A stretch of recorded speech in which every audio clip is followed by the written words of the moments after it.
Kuzampo, and the heartiest welcome. I'm Mishe, your host, and this is Talk and Show. My guest for tonight is the content creator for Queer Voices of Bhutan. Please welcome Pema Dorji. Welcome to the show, Pema. Thank you so much for having us on the show. It's a pleasure. And as you know that this is Pride Month, and as you're already aware that the community is not celebrating, but we are observing Pride Month. Yeah. And I think this means quite a lot. I think platforms such as BBS and your show, thank you for having us on your show. You're most welcome, and happy Pride Month to you and all the LGBT plus folks. And happy Pride Month to you as well, because Pride Month is not only the celebration of the community, but also of our allies. Yeah, their love and support. We also consider during the Pride Month, so happy Pride Month to you as well. Thank you. So, Pema, let's begin by telling about yourself. So, tell us briefly about Pema Dorji. Okay, then my name is Pema Dorji, and by June 26th, I'll be turning 29 this year. June 26th, so this is a birthday month. Happy birthday in advance. And I'm from Punakha. My dad is from Punakha, and my mom is from Trashigang. I love to create content, I think social media content in terms of videos, posts, pictures, posters, and all that, especially for our page Queer Voices of Bhutan. Okay, Pema, the next segment, it is called True or False. So in this segment, I'm going to ask you, as in I'm going to give you some random statements, and you have to state whether it's true or false according to you, using that, this prop. The prop was right here. So yeah, Pema. This is your perspective, okay? Your opinion, like purely your opinion. My gender fluidity helps me with my creativity. True or false? You're a gender fluid person, right? Yes. So that helps with your creativity. True or false? That is also false. It doesn't help you with your creativity. No, I mean, in order to be, because I usually make videos and all that, and that purely comes out of my interest, especially in movies. I enjoy the process of watching movies, and I go the extra length to watch the making of that particular movie that I enjoyed watching. So it came purely out of interest, because from small itself, I used to remember that whenever I used to be at home, I always used to stick near the television and just watch whatever is on the television.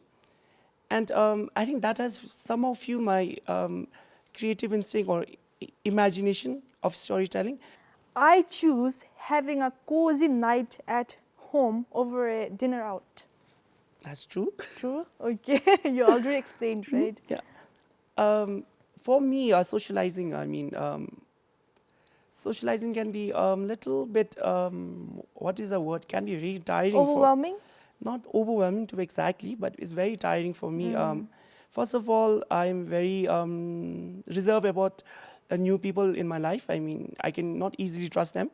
And especially during those socializing events, you have to come across people, you have to talk to them, and just make sure that at least those person doesn't perceive you as to be this snoot person who is not, who is just being alone by himself, and like not even talking to them, and they generally assume that this is a very mean person, and he's like full of himself, and he's so judgments, right? Prejudice that we have. Yeah. So for that, to keep up with that, I think it can be quite tiring. It's draining. I understand what you're saying. Just imagine. I mean, like thinking about what to say next. Please, having a fake smile on your face. Please try to sound pleasant. Please try to sound inviting. So it's the moment, especially when I go back after a socializing event, it can be anyone, a gathering or something. When I go back and just sit and just imagine, I feel quite empty because that's not the person that was there in that event or that special gathering. Yeah, you have to, develop a whole another persona. I have dual personality.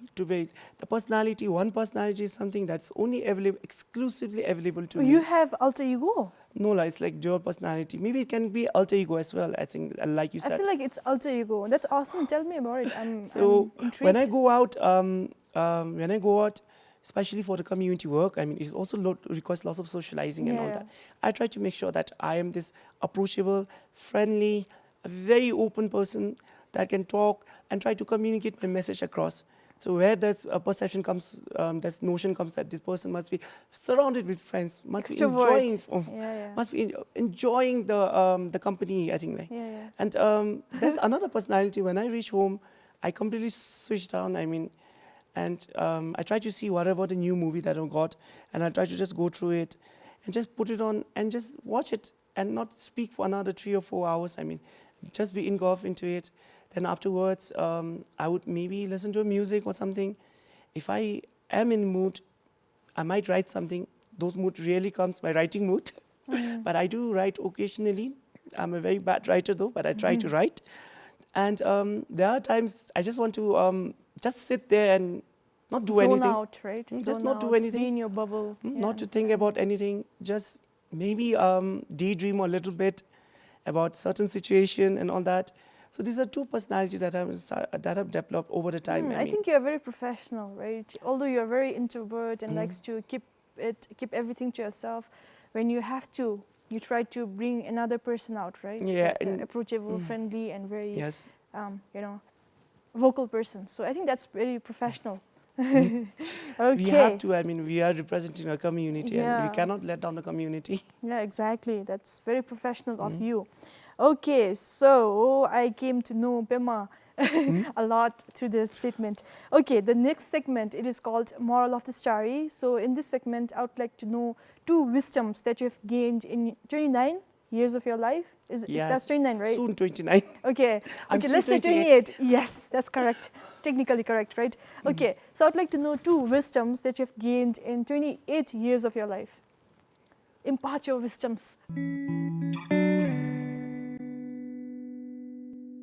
First of all, the first lesson that I've learned is, Pema, Dorji, you cannot please everyone. Yeah, if you try to please everyone, it's not good for your mental health.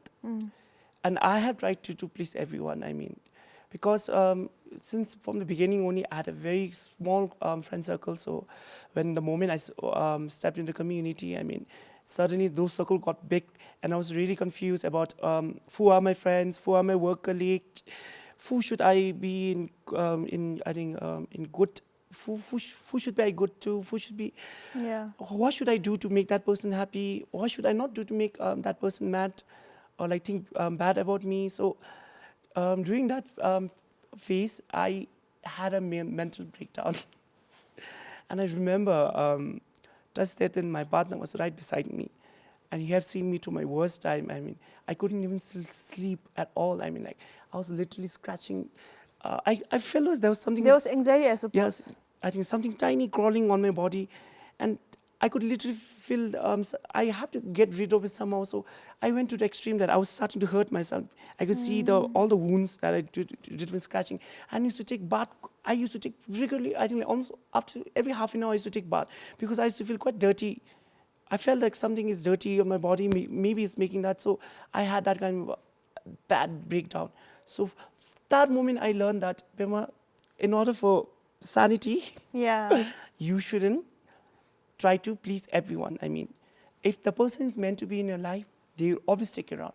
If it's not meant to be, then it's not meant to be, no matter how much you try to change yourself to please that person. So, and the second wisdom is, especially people assume that, no, that when especially the community, the out community, for very visible, they when they come out and they try to be their authentic self, people assume that they do it for their the general population's attention, entertainment, or they're trying to seek attention or their sympathy. I mean, I'll be really honest with all of them that no, they're not doing it for you. They're doing it for themselves. They're trying to be their authentic self, what comes naturally to them. It's not to please you, or it's not to entertain you, or they're not even seeking sympathy from you to begin with, I mean. But if a little bit of understanding comes in, I think we'll be more than happy to accept it. But they're not doing it for your sympathy or seeking attention. Or they're just being themselves. Yeah, just imagine the courage the person has to come out saying that this is me in their full, true, authentic self. And most of people doesn't have that courage, to tell you very honestly. In a world that's constantly tries to change you to be yourself, to be unapologetically yourself is a very, brave thing to do, I suppose. And it's quite fresh as well, I mean. Yeah, it is fresh. So, so at least what I want the general population to feel is like, if you cannot just try to give them a little bit empathy. We are not seeking sympathy, but we want more of empathy. And try to understand them, I mean. So, yeah, that's all I think for my messages. Two lovely wisdoms. Yes. I like both your wisdoms about pleasing people and about being yourself. These are like very wise and, profound wisdoms. So we are glad to receive them.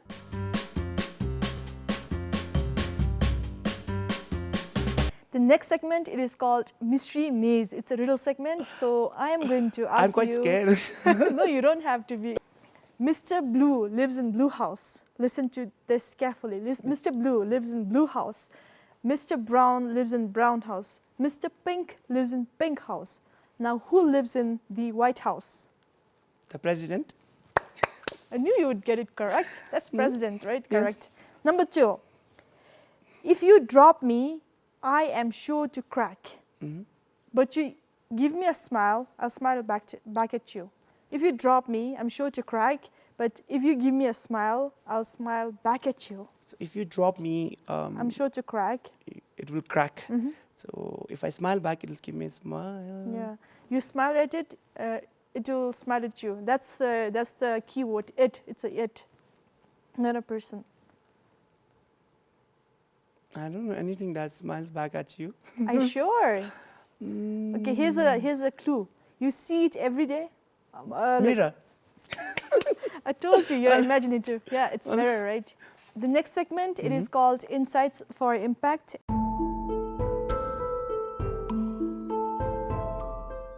Today, we're going to talk about gender fluid.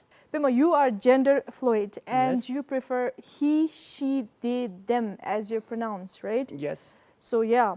So, tell us what gender fluid is and tell us your story.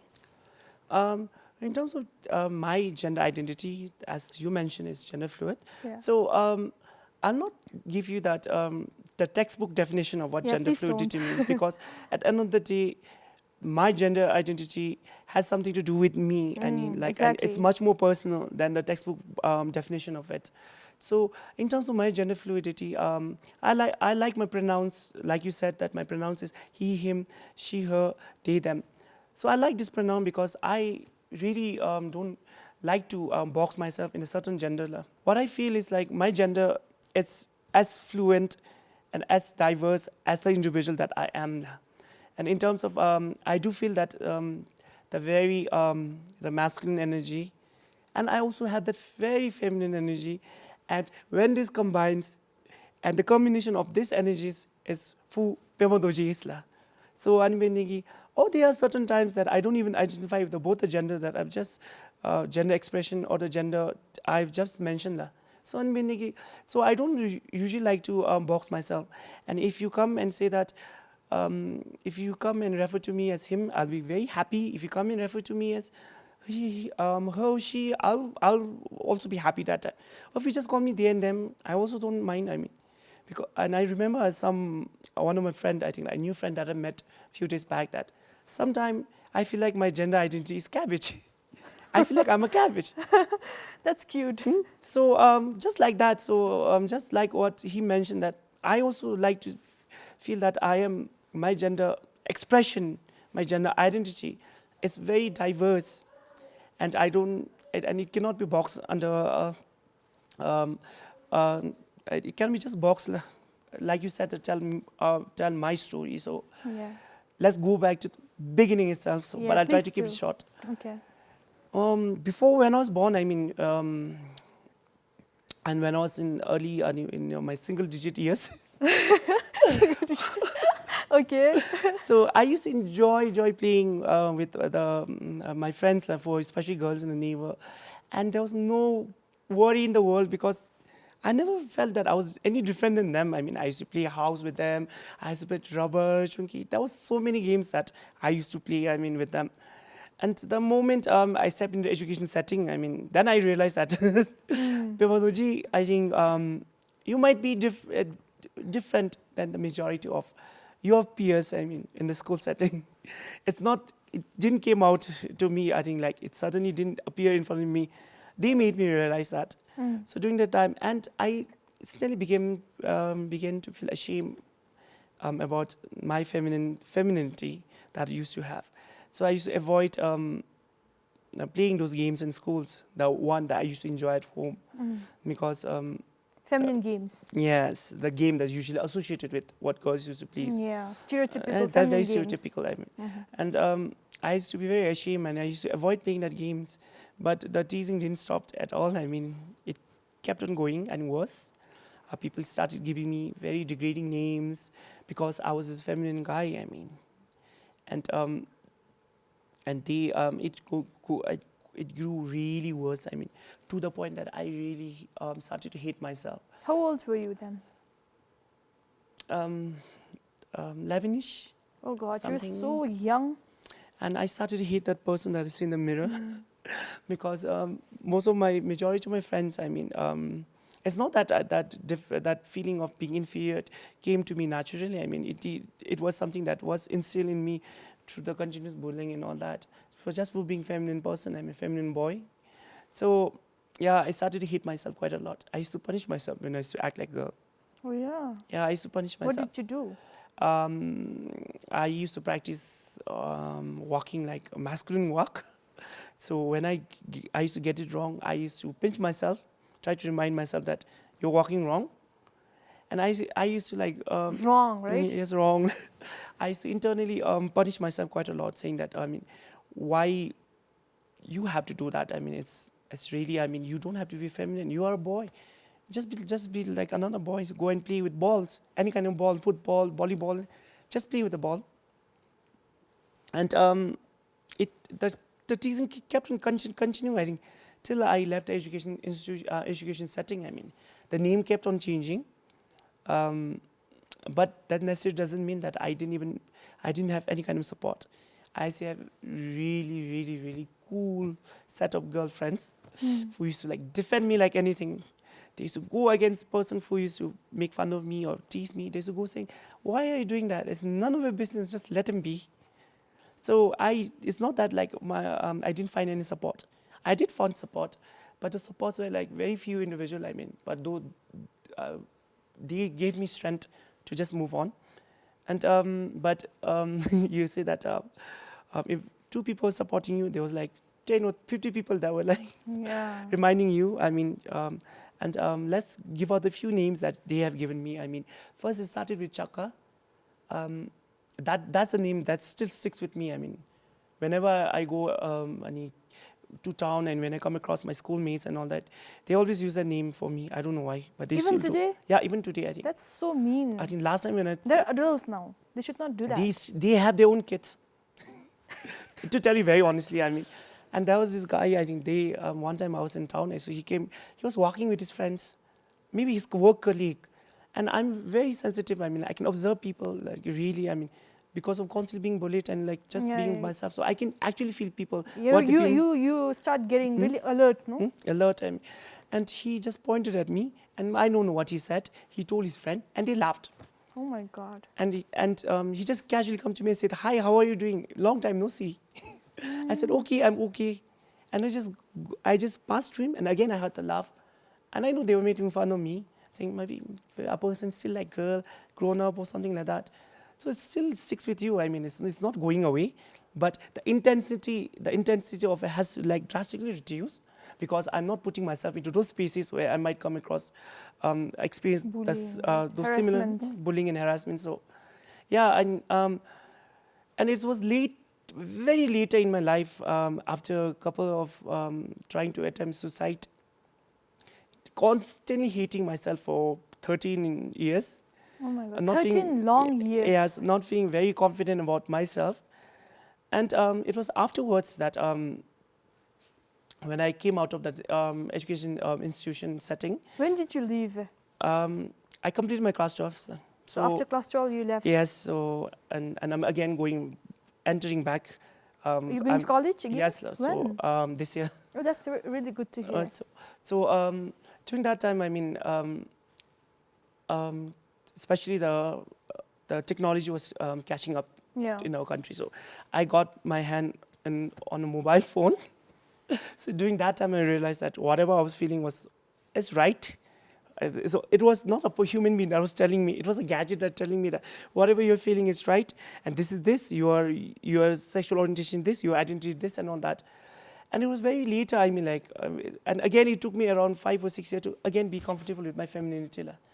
I told you know already. Before that I started telling my story that it didn't come to me very easily. So it was maybe around last year that I finally accepted the feminine, the feminine energy that is in my body. I mean, like, finally come in terms with it, saying that you exist, we see you, I love you, and I'm very proud of you. Okay, so last year you accepted the she, her, yeah? Yes, so it was only last year that I came out as a non-binary person. I mean, not before that. Before you used to identify as gay? Yes, cisgender and gay person.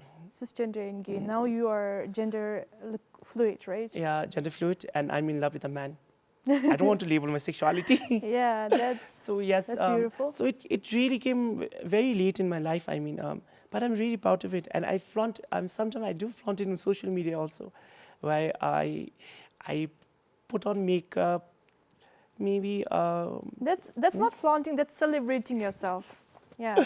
I try to look pretty, or there are times when I put a full face of makeup on my face, and I do have mustache on my face. I mean, I don't shape up my mustache.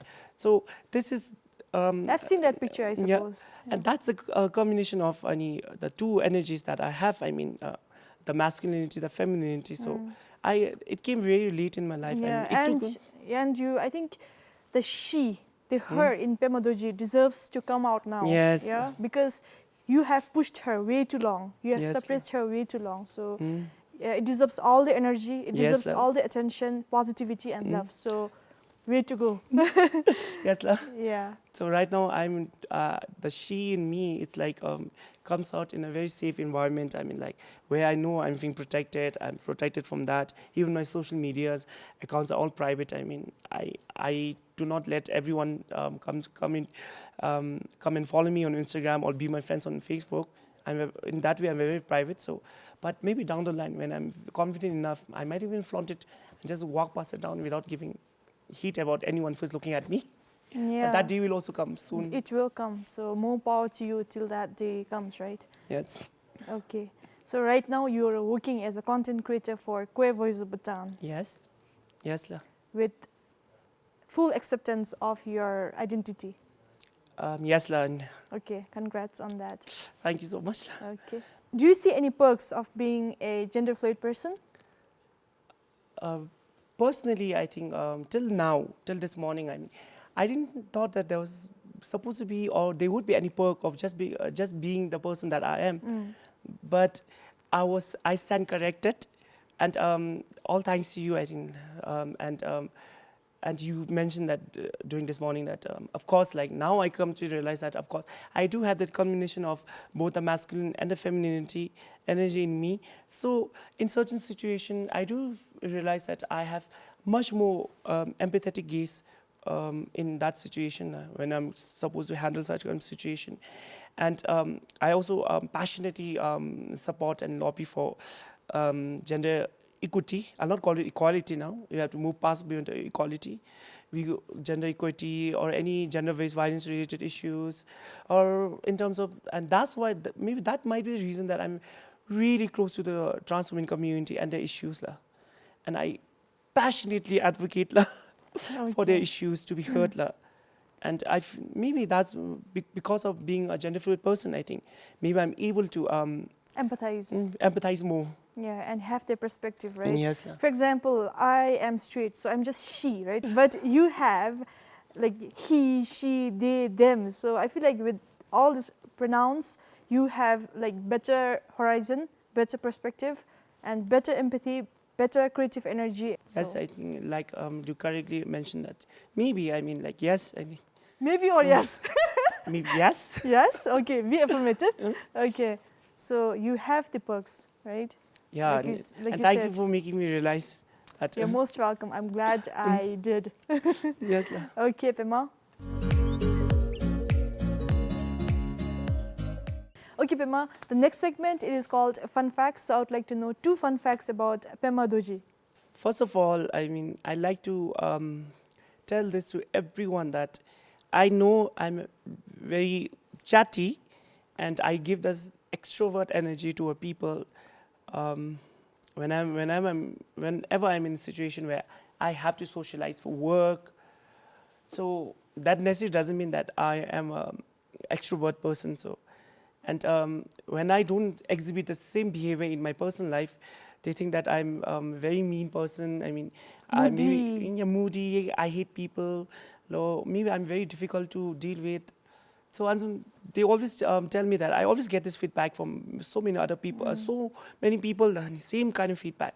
But that necessarily doesn't mean that, I mean, that's your wrong perception about me. I mean, for me to be extrovert, I mean, that usually happens in my work setting. I mean, where I have to advocate on my community issues. I have to get my message across because I have the responsibility of the community on my shoulders. So I have to make sure that I'm as friendly, as warm as possible. But that's not me in a personal life. In a personal life, like we do the true and false segment where, like I said, that I'm a very indoorsy person. I love staying at a house and all by myself. I mean, I always say that I'm alone. I mean, you might think that I'm just sitting there and I might be alone, but I'm never lonely. I mean, I enjoy my own self company. Okay. And I'm surrounded by so many other outlets such as movies or like doing community Other work, editing entertainments, right? videos and all that. So I'm occupied with myself. So that's the two different perspectives that people think. So I'm very, I'll not call extremely introverted, but I am an introverted in some ways. So it's not me being mean or not trying to interact with you or something like that. But I really like to segregate my profession and personal life, I mean. And in personal life, I have very few friends. I can count on my hands. As of now, I might be have 5 or 6 people in my life that I can trust them with my eye closed. And I really, I think, feel that they would be there if I might be needing them. And I'm extremely protective about them. Okay. And the second fact is, I'll call it quirky. I'll not. So I enjoy watching movies. Not the conventional sense of movies. I mean, where like I'm not really driven by a popular cinema. I mean, I do watch them every once in a while if they're good. But if some of the popular cinemas are really bad, that I don't tend to watch them quite a lot. Maybe in a year I'll just watch maybe 2, 4, or 5. That is also maybe an event movie. I mean, these are very big superhero-led movies, maybe around that line. When I enjoy watching depressing movies. Why? I enjoy it because when I watch this, because especially in those movies, I think the setting is very grounded, I mean. And you could actually relate to the character that's on the screen, I mean. Someone is going to something, someone is doing that. So you can actually relate to them, I mean. And I like the relativity factor. Yeah.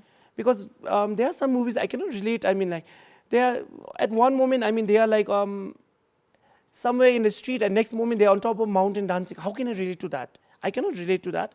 So if you see a certain character who is going to mental anguish or some mental trauma, or someone who is like trying to survive in their day-to-day life, I mean, that is what I can relate to, because I, as a person, also has to go through the same kind of situation or feeling or like that. So you like seeing everyday vibes on the I enjoy movies. them. I mean, and maybe slice of life movies. I mean, relatable. And those movies are mostly made by women director, focusing on women character, strong, independent, fearless women character. So I enjoy that as well. So yeah, I mean, maybe depressing movie and a slice of life, maybe commercial pot boiler movie every once in a while. Yeah. So you're a huge movie fan.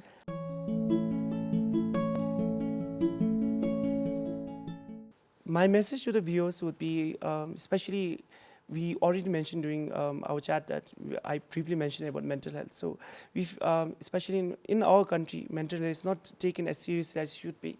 And with the recent pandemic, I think the mental health of people has come into the forefront, all thanks to his, the National Mental Health Task Force, and of course His Majesty. So we feel that it's quite a high time now that we should talk about mental health, and especially the conversation around the mental health need to be taken forward, and we should humanize mental health, and we should especially change our perception about people for going through mental health issues. They are not weak, and they are just trying to live their life and try to be the better version of themselves. And with that, I'd like to wish everyone, my community, our allies, and of course the general population, a happy Pride Month. And thank you. Wise words indeed, Pema. Thank you for being on the show. I had fun. That's all we have for you now. Thank you for making me a part of your day, and I'll see you soon. Till then, take care and be positive. Goodbye for now.